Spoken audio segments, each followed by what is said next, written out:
ela tinha voltado do Brasil e ela estava muito entusiasmada com o Tatu Canara. Não sei, isso aí pode ser intuição da mãe, sei lá, de outras crianças conversando, não sei. 10! Nota 10! O senhor vai gostar, hein? Bebê diabo parou o táxi na avenida. Ao vivo é muito pior. Eu sou a Camila Kintzel. E eu, o Danilo Corsi. E hoje nós vamos ao interior do estado de São Paulo, no século XIX, para conhecer um bandido muito peculiar. Muito bem vestido, agrimensor ou funcionário público, Diogo da Rocha Figueira aterrorizou o estado, tendo sido atribuído a ele cerca de 50 assassinatos. Também foi um dos bandoleiros mais famosos do final do século XIX. Conhecido como o bandido dos punhos de renda, Dioguinho era muito católico, bissexual, era ótimo na agrimensura, mas gostava mesmo de matar. E trabalhou para muito rico que queria se livrar de desafetos. Venha com a gente ouvir a história desse bandoleiro paulista. Mas antes, uma mensagem dos nossos patrocinadores. Primeiro, nós temos o SiteGuy.dev. Se você quer tirar um projeto do papel e lançar no site, e-commerce ou aplicativo, fale com o pessoal do SiteGuy. Eles podem te ajudar nos seus intentos com um preço bastante competitivo e um atendimento de primeira. E se falar que veio daqui, ganhe um desconto. E Danilo, o que o nosso parceiro, o Drinco, mandou pra gente hoje? O vinho de hoje é um mal arreado Red Blend 2020, um tinto argentino da região de Mendoza que combina perfeitamente com entrecote e azeitonas pretas. O melhor, ele está apenas por R$ 34,90 lá no drinco.com.br. É um vinho fácil de beber por um preço ótimo. Vai lá comprar. Brinde história? Tchim, tchim. Tchim, tchim.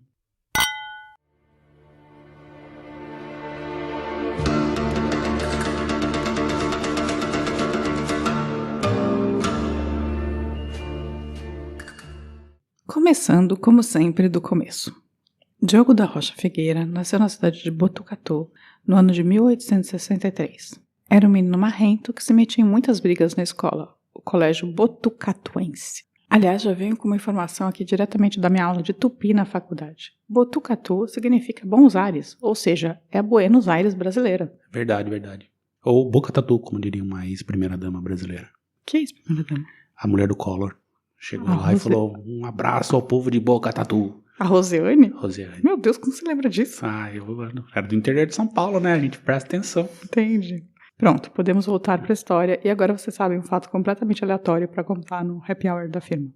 Nos primeiros anos em Botucatu, agora eu tô querendo falar Boca Tatu. Nos primeiros anos em Botucatu, o Dioguinho era só encrenqueiro mesmo, mas as coisas iam mudar em pouquíssimo tempo. Com 18 anos, Dioguinho se casou com Antônio de Mello, na cidade de Itatinga, que é perto de Botucatu. Nessa época, ele começa a trabalhar com seu concunhado, Antônio Cangradelli, que tinha uma fábrica de lamparinas. Você já visitou uma fábrica de lamparinas? Nunca. Nem eu. Mas Dioguinho não se dá bem com essa coisa de trabalhar com concunhado e logo larga a mão. Concunhado. Concunhado, por quê? Você não tem, concunhado. Você tem um concunhado Tudo também. bem, concunhado. Era muito vaidoso e também muito senhor de si no que diz respeito a armas. Sempre portava uma faca desde jovem. E foi justamente com essa faca que o primeiro crime de Dioguinho seria cometido contra o gerente do circo que estava na cidade. Esse primeiro crime ocorreu em Tatuí, e a história é a seguinte. Diogo, a mulher e o irmão mais novo dele, João Dabney da Silva, conhecido como Joãozinho, haviam se mudado para a cidade. Um dia, chegando em casa, encontrou o irmão chorando e com a cara avermelhada, vermelha. Querendo saber o que aconteceu, apertou o menino, que disse que era o gerente do circo que havia lhe batido, dado um tapa na cara. Aí duas versões. A primeira é que o menino tinha ganhado os ingressos e não quis usar, mas o gerente não quis devolver o dinheiro equivalente aos ingressos, sabe? Ele se irritou e bateu no menino. Outra versão é que o menino tinha entrado de graça no circo, o gerente percebeu e bateu no menino. O que você acha que aconteceu? Eu acho que o menino entrou de gaiatão lá. Entendi. Dioguinho foi lá no circo discutir e o gerente falou: foi isso mesmo, bati e bateria de novo. E aí os dois começaram a discutir. Dioguinho pegou um chicote e tentou açoitar o gerente. Nisso o cara tentou alcançar uma arma, no que Dioguinho foi mais rápido e enfiou uma faca no peito do gerente, matando o cara na hora. Ele chegou a ser processado, mas foi inocentado por legítima defesa. Como assim legítima defesa? Ele foi lá causar confusão? Porque o cara ia pegar a arma. Não importa, ele foi causar confusão. Dioguinho nunca é processado por nada, você vai ver nessa história, tá? Dioguinho tem muita sorte ou tem alguém do lado dele. Vale dizer que os primeiros crimes de Dioguinho eram sempre de cunho pessoal. Eu vou contar uns 3 aqui, e depois, entre 1894 e 1897, a maior parte dos crimes passou a ser de cunho político, a mando dos coronéis da cultura cafeeira. Entre 94 e 97, ele tinha 31 a 33 anos, que foi quando ele morreu. Mas voltando aos primeiros crimes. O segundo crime de Dioguinho foi contra o rapaz que abusou da sobrinha dele, dizendo que ia casar. Quando ela foi dar um ultimato, o gaiato fugiu, pois Dioguinho perguntou por aí e descobriu que o tal do rapaz era serralheiro e tinha ido visitar a irmã. Na real, tinha fugido para a casa da irmã em outra cidade. E Dioguinho não teve dúvida e foi atrás do rapaz. Fingindo que não sabia de nada, Dioguinho chamou o caboclo para tomar cerveja com ele e foi enchendo a caneca do sujeito. E o sujeito soltando a língua, que era namorador, que mulher não faltava no mundo, que todas eram enganadoras e queriam casar para arranjar alguém para sustentá-las, etc. E que ele não pretendia casar. E o Dioguinho, sabendo da história da sobrinha, foi se irritando, né? No final do período, ele ofereceu-os para acompanhar o capial até em casa.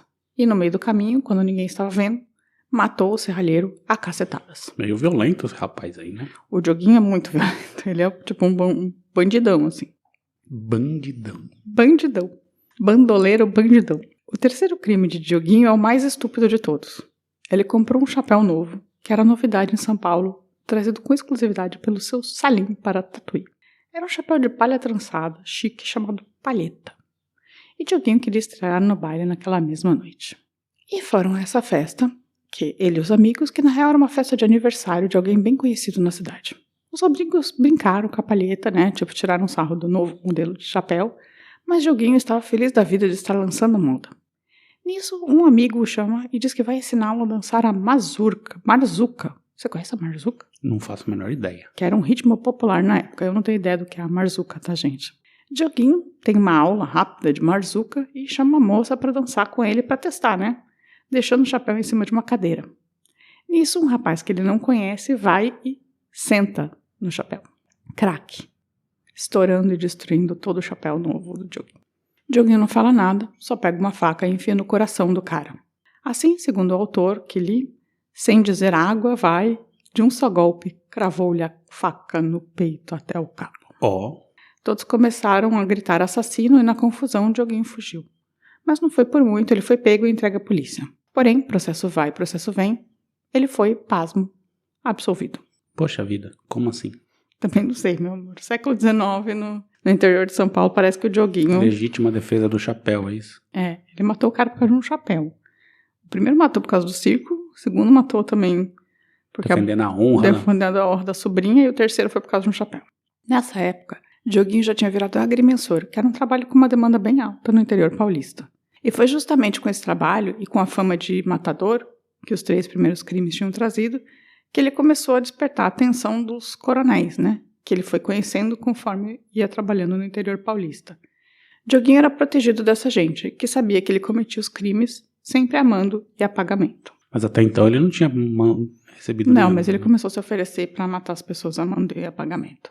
Um dos casos mais absurdos que eu pesquisei é o seguinte. Um dos comparsas de Dioguinho, Joaquim, avisou que estavam faltando suprimentos para o acampamento deles enquanto esperavam um trabalho. Dioguinho deu o dinheiro a Joaquim falando para comprar mais munição e não beber. Mas Joaquim, obviamente, foi beber, né? Em uma das vendas que parou para tomar uma cachaçinha, encontrou um homem que começou a falar que o fascínio era o mais terrível que existia, um tal de Dioguinho. Joaquim foi dando bebida ao homem e deixando ele falar. Aí o homem, já bêbado, disse que estavam se armando com planos para matar Dioguinho e uma tocaia nos próximos dias. Aí Joaquim voltou para o acampamento e contou tudo para o chefe, que voltou à cidade, foi à venda, descobriu quem era o cara que fez a fofoca, foi à casa do cara e o encontrou desmaiado de bêbado, porque estava bebendo, né, com o Joaquim antes. Não teve dúvida, colocou o cara no cavalo, ainda desmaiado, e levou para o acampamento. Lá, eles enfiaram a cabeça do cara na água, né, no riachinho, até ele acordar. Aí perguntaram da tocaia, quem que vai matar, né? Quem mandou matar o Dioguinho? O cara não quis dizer, pois era coisa do primo e de mais 2 companheiros. E se ele falasse, estaria matando os amigos, né? Aí Dioguinho não teve dúvidas. Amarrou o cara em uma árvore e começou a arrancar o couro cabeludo do sujeito. Vixe. Não contente, quando tinha tirado um pedaço, jogou pinga na ferida. Aí o cabra contou tudo que sabia e que não sabia da tocaia, né? Também, né?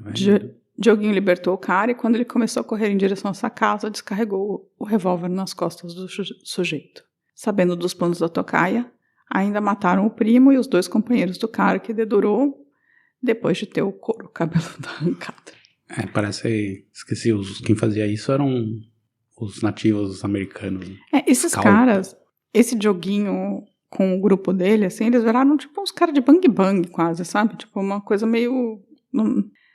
Uma coisa meio lampião, assim, se você for pensar, sabe? Com seu bando aterrorizando o interior, mas tipo sempre amando. Então, bem diferente, né? E sempre muito bem arrumadinho. Tipo, sempre muito católico. A fama de Dioguinho, como você pode ver, não era das melhores. Mas ele tinha algumas coisas engraçadas. Era extremamente bem vestido, sempre perfumado e arrumado. Era um católico fervoroso, que toda noite passava horas rezando com o mesmo livrinho de orações, chamado Horas Marianas. Cidadão de bem. Aliás, o que corria a boca pequena é que justamente por conta do livro de oração e da fé inabalável é que Dioguinho tinha o corpo fechado, pois nenhuma bala ou faca o penetrava. Você acha que é verdade isso? Jorge sentou praça na cavalaria. Então você acha que se rezar Horas Marianas, você fica com o corpo fechado? Pode tentar. Tá, força aí, gente. A história levantada pelo autor do livro Dioguinho, o Matador de Punhos de Renda, em alguns depoimentos à justiça, várias testemunhas disseram que Dioguinho tinha um relacionamento com o filho de um fazendeiro chamado Zequinha Maia, e que Dioguinho matou o pai de Zequinha porque ele estava sendo contra o relacionamento dos dois. Então, tipo... Gostava de meninos e meninas. Teve mais de uma pessoa falando que o Dioguinho era homossexual ou bissexual.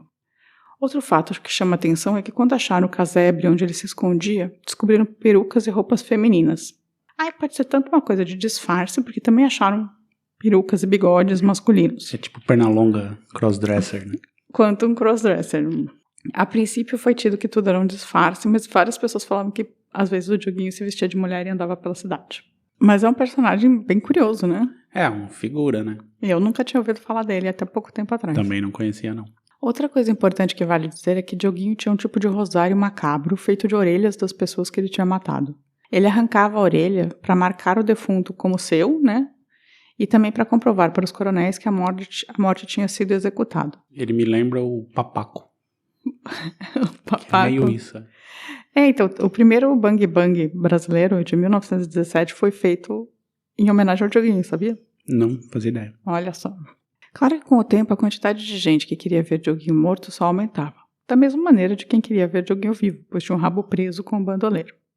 Então, em 1897, aconteceu um caso que ia desencadear a operação contra Dioguinho. Ele foi contratado por um tal de Manuel Ferreira.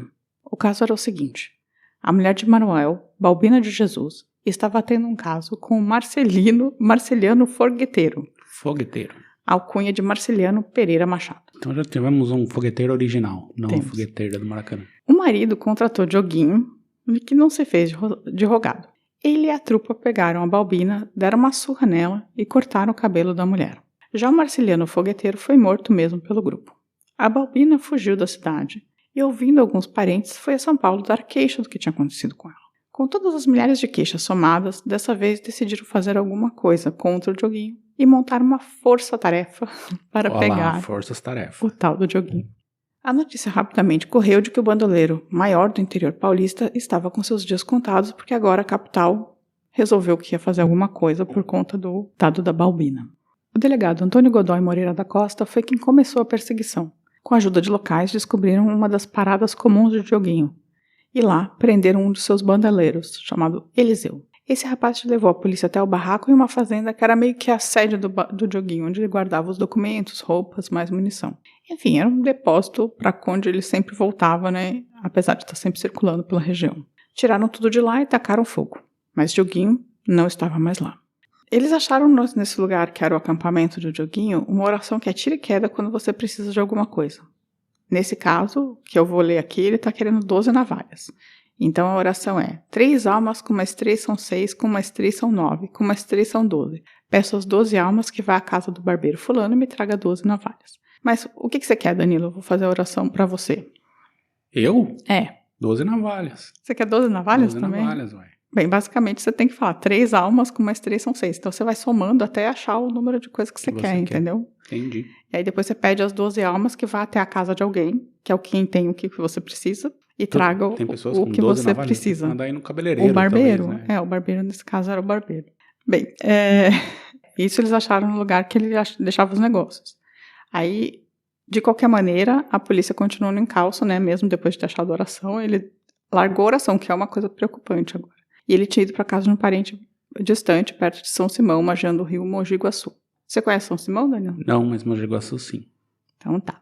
Bem, eu vou dar um spoiler agora, a oração não deu certo. Talvez porque ele não tivesse mais com a oração, né, na mão. Ou só simplesmente nunca funcionou. Não sei, porque até então estava funcionando, porque ele era o bandoleiro mais famoso da cidade. Bem, então agora estamos lá. A polícia já desbancou o lugar que ele escondia as coisas, ele está na casa do parente perto de São Simão. Ele estava nessa casa desse parente chamado Santana. Lá eles decidiam que eles criariam um tipo de rancho, um barraco.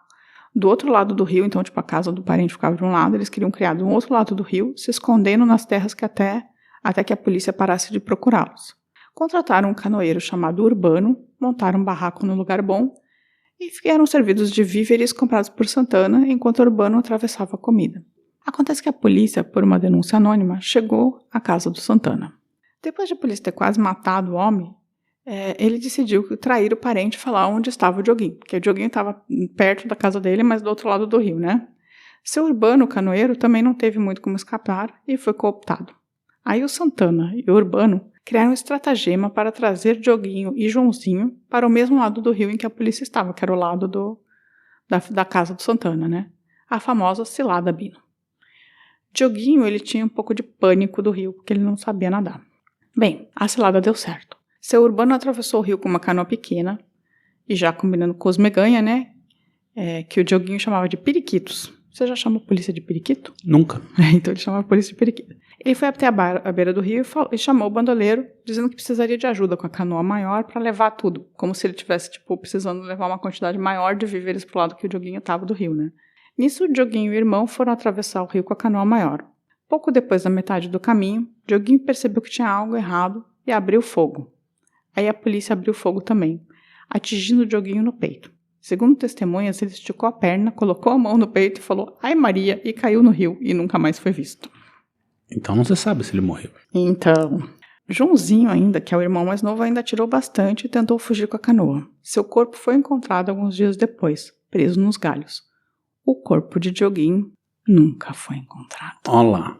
No interior do rancho em que eles estavam, o coronel de polícia apreendeu os seguintes objetos: uma carabina de repetição, um punhal longo com bainha guarnecida de prata, o livro intitulado Horas Marianas, marcado com uma fita verde na página que continha a oração dos viajantes, uma oração para Santa Catarina escrita por Joãozinho, 2 relógios, sendo um de prata e outro de ouro, com as respectivas correntes, 2 carteiras de couro com documentos, numerosa correspondência, barbas e cabeleiras postiças, uma dentadura chapeada a ouro.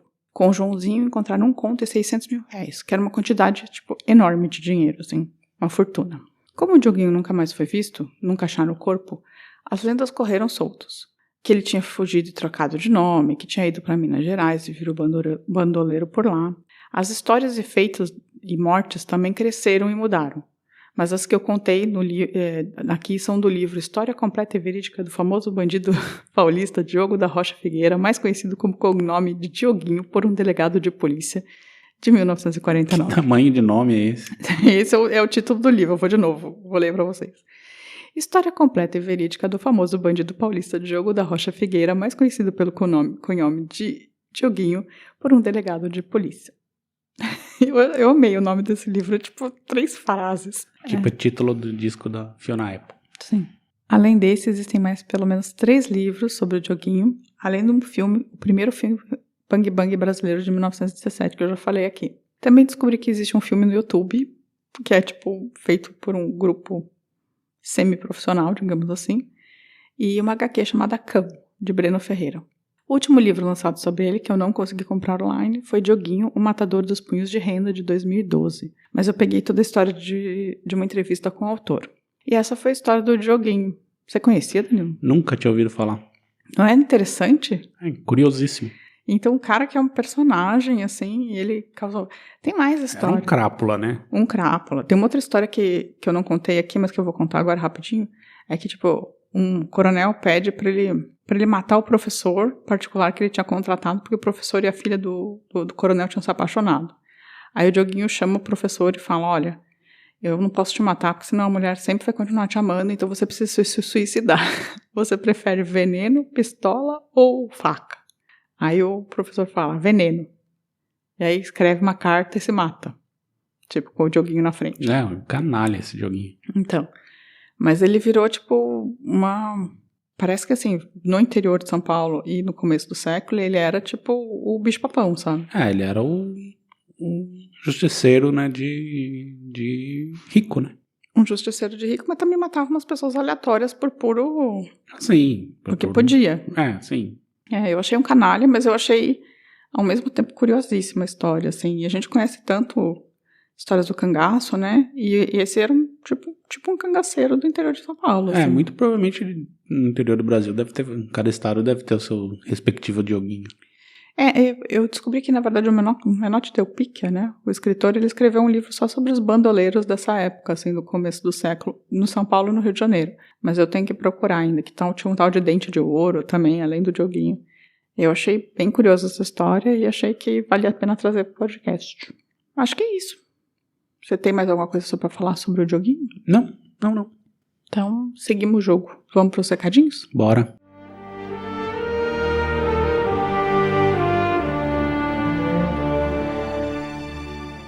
Danilo, se alguém quiser se transformar num bandoleiro e quiser contar pra gente antes, como faz? Aí a pessoa pode mandar um e-mail para contato@muitopior.com.br ou pode entrar no nosso site no muitopior.com.br e deixar um recado lá em algum dos posts dos episódios ou procurar a gente no Facebook, no Twitter e no Instagram. No Pinterest não? Não. Tá bom. Então vamos pros recadinhos. A Fernanda de Monte Azevedo, no episódio do PC Farias, falou: qual é a razão dos risos num assunto tão sério? A narradora fez um trabalho horrível. Vixe. Mas não só. O canal do Mangue concordou. Concordo plenamente, pouco se importando com a dor dos outros. Do PC Farias? Quá.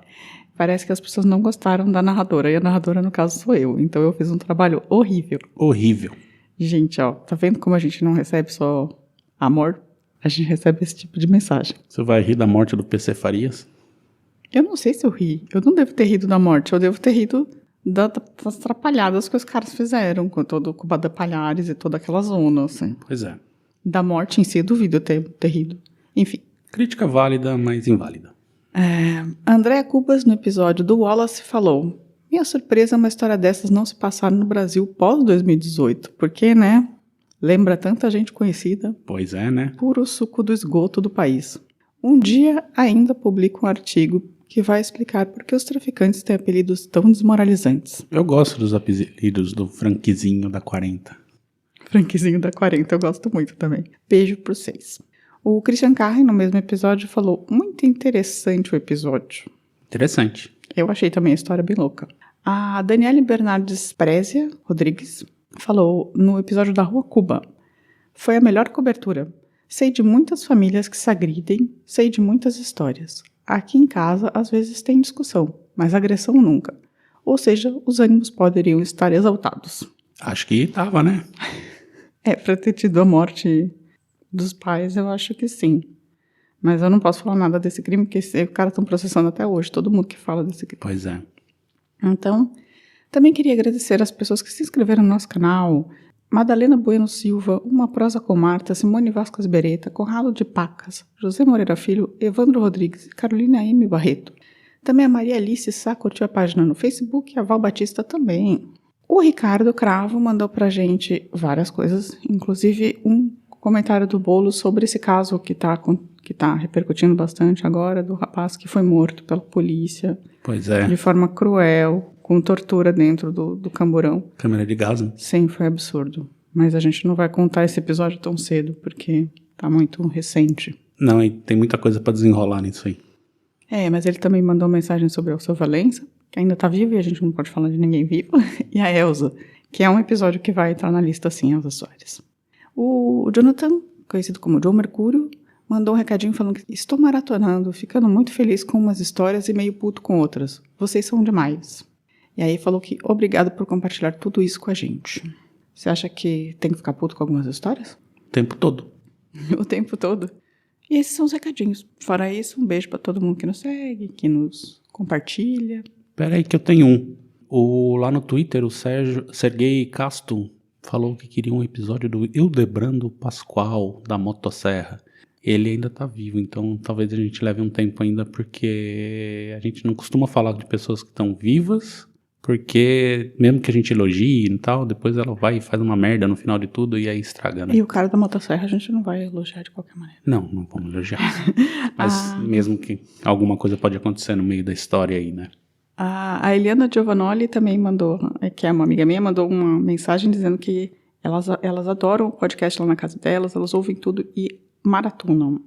A Juliana André Consultoria também deixou um comentário dizendo que está maratonando vocês. Fazia tempo que eu não assistia. Tem uma coisa a dizer. 13. 13. Foi isso que ela disse. Eu não disse nada, foi ela que disse. E é isso. Esses são os comentários dessa semana. Beleza. Então, semana que vem estaremos de volta. Um beijo pra todo mundo. Tchau, tchau. Tchau. A vida é muito pior. Esse episódio é um oferecimento de trinco.com.br e siteguy.dev.